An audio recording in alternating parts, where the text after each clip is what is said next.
¿Qué tal, amigos? Bienvenidos a un programa más de Testigos de Jesús, donde nuestro único objetivo es comentarles a ustedes las maravillas que nuestro Padre Celestial ha hecho en nuestras vidas, porque también las puede hacer en las vidas de ustedes. Hoy nos acompaña un amigo de hace algunos años, casi que desde los 12 años, Alejandro Gilot, a quien doy la bienvenida y le agradezco por tomarse el tiempo de estar aquí compartiendo con nosotros en Testigos de Jesús. Alejandro, bienvenido. Muchas gracias, muchas gracias. Para las personas que nos están viendo allá en casa, ¿cuándo naciste? ¿Dónde naciste? ¿Cómo naciste? Ok, nací un 27 de diciembre de 1973, aquí en la ciudad de Guatemala. ¿Cómo? No me acuerdo.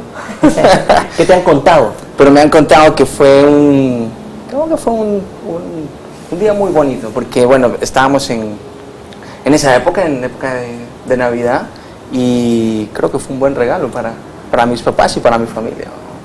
Hablemos de tus papás y tu familia. Naces y te llevan a la casa. ¿Con quiénes empezás a compartir en el seno de tu familia?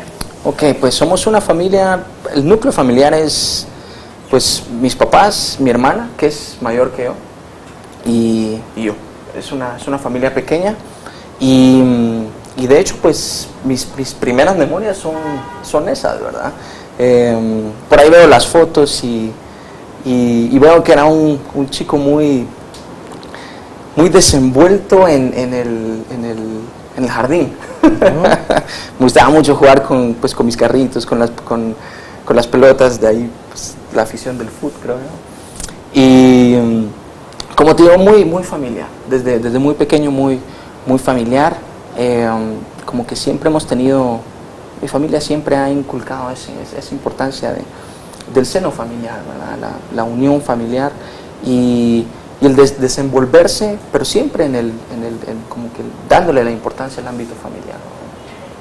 Tu infancia está entonces en una familia integrada con tu papá, tu mamá y tu hermana. Correcto. ¿Qué papel jugó en tu infancia Dios? Ok, yo creo que un papel muy importante, porque desde muy pequeño es mi mamá quien se da esa tarea de enseñarnos los sacramentos, la importancia del asistir a misa, del tener una relación con Dios, una relación ¿sabes? Como de amistad, una relación muy honesta, en donde tú tienes que ser muy abierto con Él y aprender a reconocer cuando te equivocas. Y si te equivocas, buscar esa armonía, ¿verdad? Entonces, desde muy pequeño, mi mamá es muy enfática en eso, ¿verdad?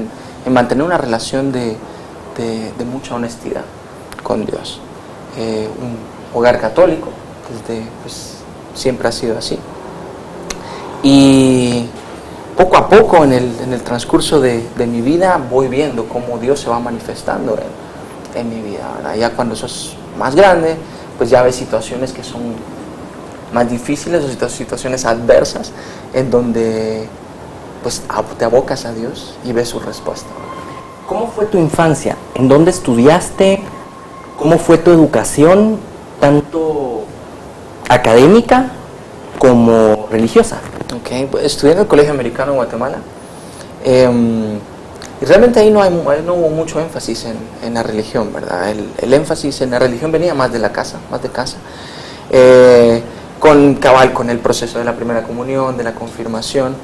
Tuve una infancia magnífica, una infancia realmente de mucho provecho, le saqué jugo al máximo, ¿verdad? ¿Qué hacías y cómo le sacaste el jugo? Fíjate que era un ambiente de colonia, y eso se presta muchísimo a que puedas enriquecer los lazos de amistad profunda, ¿verdad? Con tus amigos de colonia, tus amigos de infancia, ¿verdad?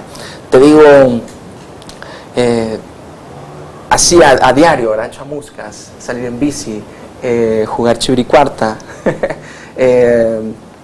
salir en moto, barranquear, era súper importante eso, ¿verdad? Entonces como que todas esas actividades te van formando como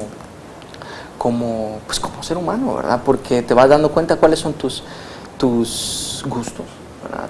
Tus fortalezas, cuáles son tus debilidades, y también estando en un grupo tan unido, un grupo de amigos tan unido, te vas dando cuenta del valor de la amistad, ¿verdad? Dónde te pueden fallar o dónde puedes tú intervenir también para hacer cohesión dentro de un grupo de amigos, ¿verdad? Vivimos situaciones muy difíciles, por ponerte un ejemplo, accidentes, ¿verdad? Accidentes en moto, accidentes en bicicleta, o inclusive accidentes en X accidente.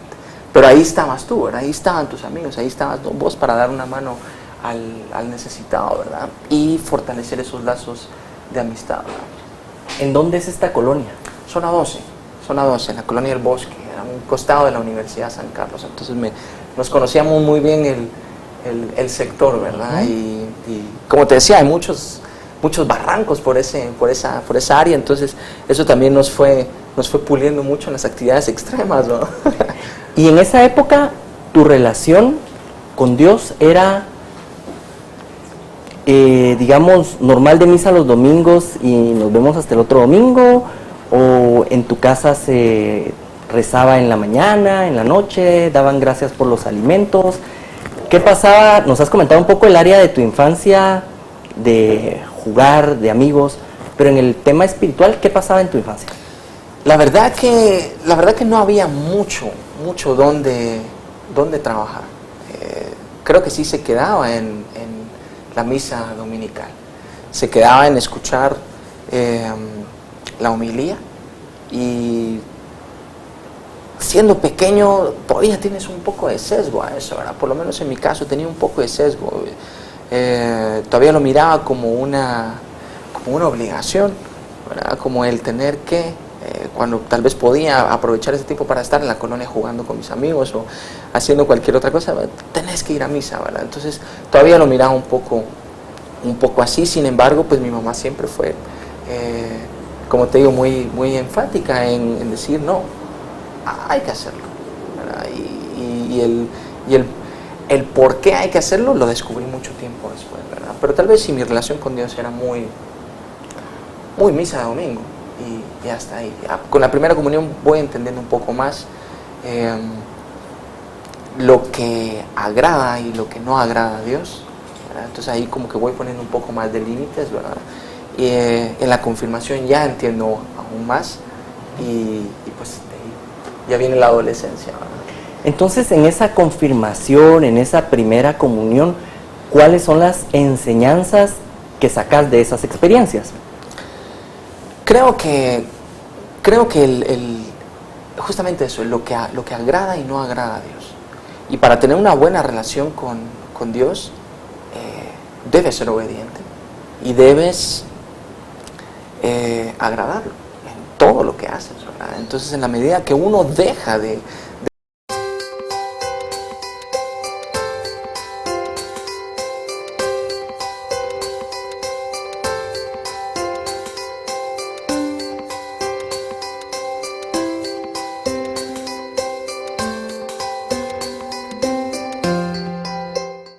¿Qué tal, amigos? Bienvenidos a su programa Testigos de Jesús. Iniciamos poniéndonos en la presencia del Padre, del Hijo y del Espíritu Santo. Nuestro objetivo hoy es que usted conozca las maravillas que Dios ha hecho en nuestras vidas y que puede hacer por usted. Estamos con un invitado muy especial, Alejandro.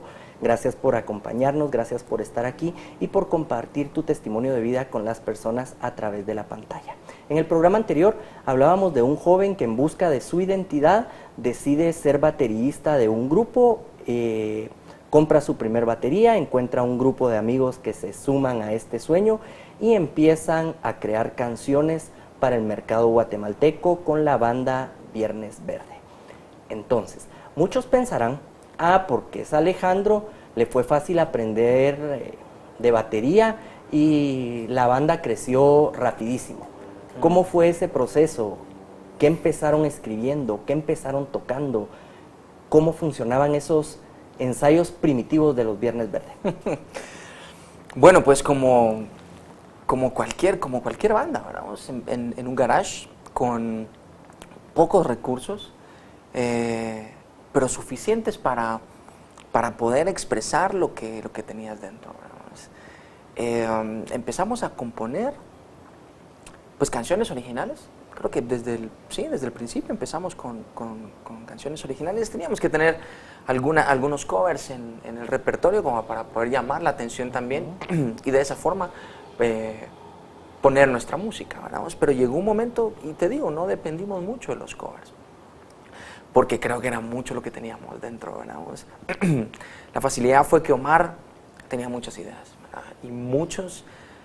Viernes es eso, ¿verdad? Es un desahogo de vivencias humanas, del dolor del ser humano, de las inquietudes, de cómo lidiar con sentimientos adversos muchas veces, ¿verdad? Y Omar tiene esa facilidad, ¿verdad? Entonces escribía y teníamos a Mario en la guitarra, Estuardo Castro en el bajo, y fácil una melodía, un riff, y era suficiente para ya poderle meter un ritmo a batería y tener una canción, ¿verdad? Una rola. ¿Cuál es la primer canción de Viernes que toca tu vida? Buena pregunta. Yo creo que la Utopía del Niño de Bronce, y es de las que más anhelaba tocar en vivo. Me gustaba Utopía mucho. del Niño de Bronce. Sabiendo que muchas personas que nos están viendo posiblemente no te han visto rockear y moshar, ¿de qué habla esa canción y qué sentimientos sacan cuando tocan la Utopía? Pues fíjate que era una canción, primero tenía un beat rápido, tenía un riff muy poderoso, porque era un riff fuerte, pero una canción que por lo menos a mí me impulsaba a anhelar, era alcanzar ese sueño, y a pesar de una adversidad, porque la canción habla de, me acuerdo mucho la letra, pero habla de tormentas, habla de un huracán, esos son fenómenos. Un huracán es un fenómeno natural muy fuerte, ¿verdad? Creo que el coro dice estirar, alcanzar, estrechar, de cara al parto de un huracán. O sea, vas a afrontarte a una situación difícil, a una tormenta, pero sin embargo llevas ese ímpetu, ¿verdad? Llevas esa fuerza de que vas a salir victorioso, ¿verdad? Tenía tiempo de no pensar en esa canción, pero fue la primera realmente que me tocó muy fuerte, y era de las rolas que yo esperaba mucho ensayar, tocar, y en vivo era un desahogo tocarla, sí. ¿Tu segunda canción favorita de Viernes Verde? ¿Cuál es? Pienso tal vez en Pantera Onca me gustaba mucho, que también habla como de ese guerrero que llevas dentro, reflejado o haciendo la analogía a lo que es un jaguar, ¿verdad? Y lo que las características de un jaguar plasmadas en un hombre y como en un ser humano, ¿verdad? Y como el ser humano aguerrido puede batallar, ¿verdad? Suelen pasar mucho que las creaciones de Viernes eran en conjunto. Ajá. Experiencias vividas, contadas, y aunque era Omar, digamos, es Omar en su mayoría quien escribe, él se alimenta de las experiencias de todo su entorno. Sí. Siendo esto de esa manera, ¿hay alguna canción que se identifique con vivencia tuya específicamente dentro del repertorio de Viernes? Fíjate que creo que sí, creo que la canción Sed, si no estoy mal, yo no estaba ahí cuando la compusieron, pero creo que y esto es muy al principio, creo que en ese momento como que yo no estaba full compenetrado dentro del grupo, y por alguna razón, no me acuerdo si fue una novia, me estaba alejando un poco de las responsabilidades de la banda, de la seriedad del grupo, y creo que escriben esta canción por eso mismo. ¿Qué dice Sed? Me agarraste completamente en fly, pero posiblemente tal vez sí del alejamiento. ¿Hay amnesia ahí? A bajar un montón de libros, ¿verdad? ¿Sabes que sí? Porque a pesar de que estuve tocando esas canciones durante casi 20 años, ¿verdad? Y cantándolas y sabiéndomelas, Ya de un buen tiempo para acá ya no. Entonces sí, me hiciste pensar de vuelta. Pero te digo esto porque cuando Omar la presentaba en vivo, hacía alusión a eso. Mencionaba que en ese momento de la época de Viernes, cuando compusimos esa canción, es del primer disco, parece que yo sí andaba, y te soy bien honesto, yo no me recuerdo. Yo no me acuerdo qué estaba pasando en ese momento y por qué me estaba alejando de la banda. No recuerdo. Sin embargo, ellos sí tuvieron una razón fuerte, ¿verdad? Porque si hicieron una rola y ya los tenías colmados de la paciencia. Sí. Hablemos un poco sobre las profesiones de los que estaban en el grupo, porque muchos pensarán, rockeros, borrachos, vida loca, sexo, drogas y rock and roll, pero atrás de Viernes Verde hay personas que se han preparado académicamente. ¿Cuál es tu caso? ¿Cuál es tu preparación? Y Omar Chingui, por ejemplo. Bueno, en mi caso, pues es la arqueología. Esa es mi profesión. Como arqueólogo es mi carrera académica, ¿verdad? Omar es biólogo.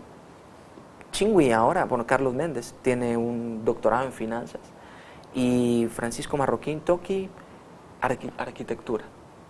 Arquitecto. Entonces sí, tiene razón. Y es algo que nosotros enfatizábamos mucho en las entrevistas, ¿verdad? Que no es eso, ¿verdad? O sea, el hecho de tener una banda de rock no quiere decir que tengas todos los adjetivos, sí, que acabas de decir, ¿verdad? No estoy diciendo que todos sean así, ¿verdad? Pero sí te estoy invitando, ¿verdad?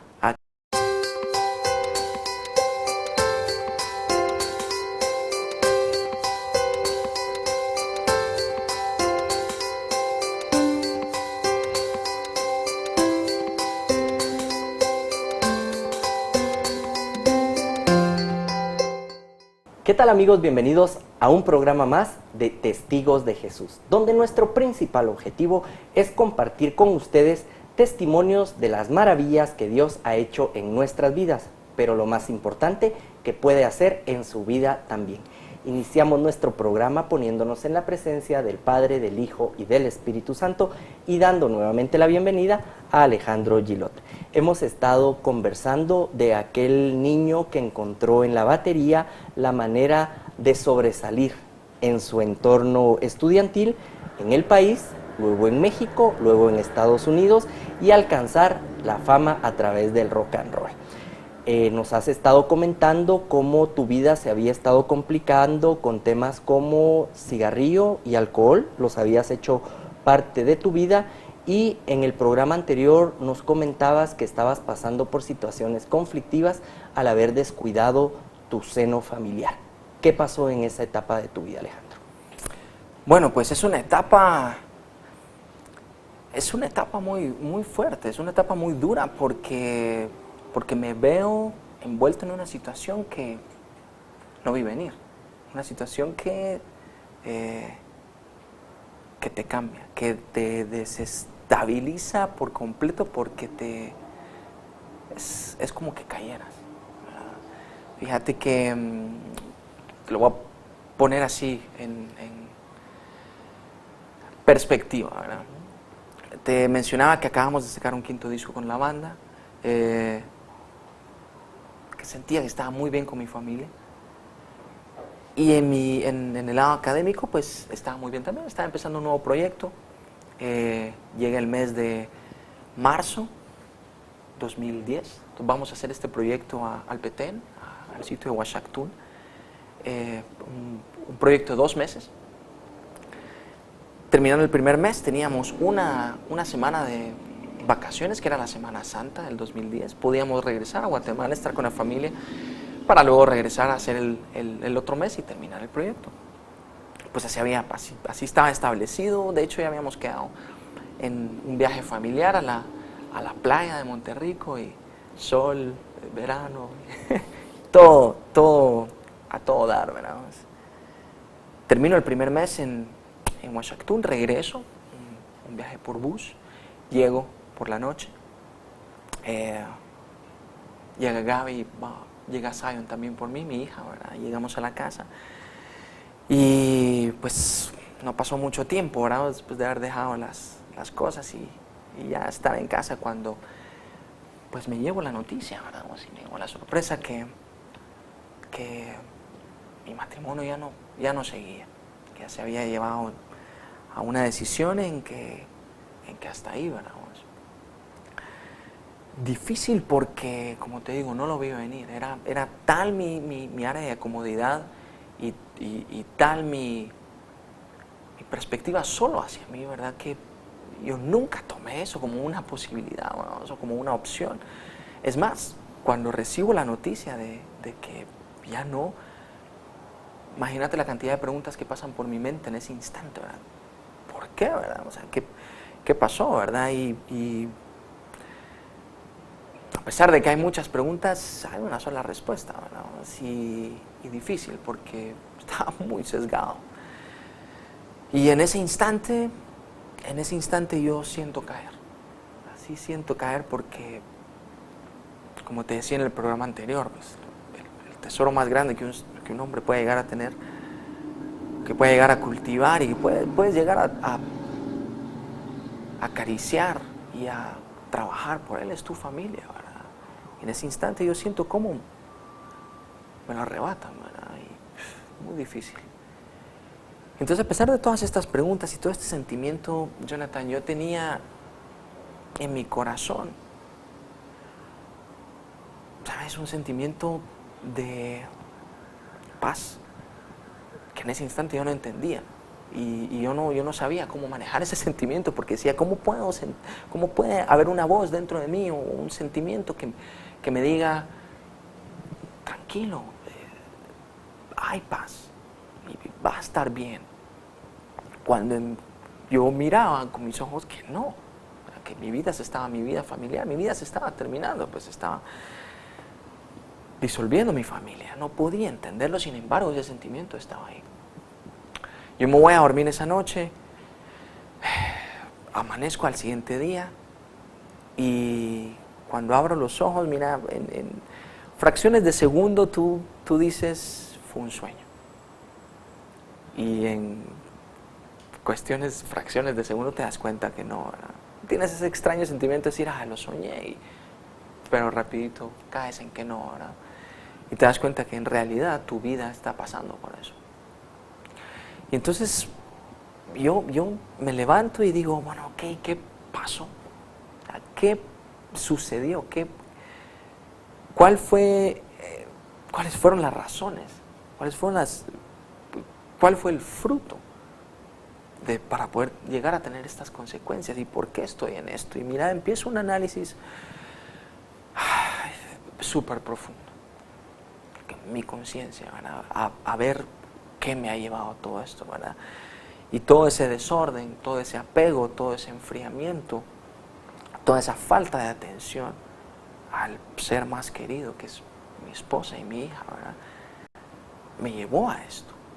Y todos esos factores y esos malos hábitos y ese desorden y ese apego, ¿verdad? Esa vida desordenada, si querés, inclusive llamar esa vida bohemia, hippie, ¿verdad? Es una ideología de todo está bien, ¿verdad? Y nada va a estar mal.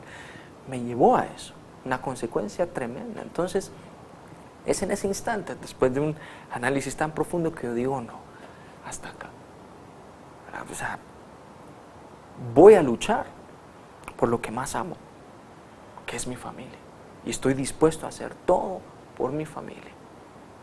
Pero esa lucha primero tiene que empezar contigo, porque primero a quien tienes que vencer es a ti. Y a todas esas cosas que están arraigadas, ¿verdad? A ti, que te tienes que despojar de ellas para cambiar. Y entonces ahí es donde yo decido. Y esa es una palabra que me gusta mucho, ¿verdad? Porque está en ti. La decisión está en ti. Y yo decidí cambiar. Y entonces yo digo, ok, yo quiero, pero no puedo solo, ¿verdad? Y es ahí que a través de una crisis muy fuerte busco a Dios. Y es ahora, ¿verdad? El día de hoy que yo te digo que que esa crisis es una gran bendición. ¿Por qué me vas a decir, verdad? Si yo estoy viendo lo que te está pasando y tal vez no tienes esto, que es lo que más deseas y lo que más anhelas. Pero esa crisis me llevó a acercarme a Dios. ¿Cómo? ¿En dónde? ¿Con quién?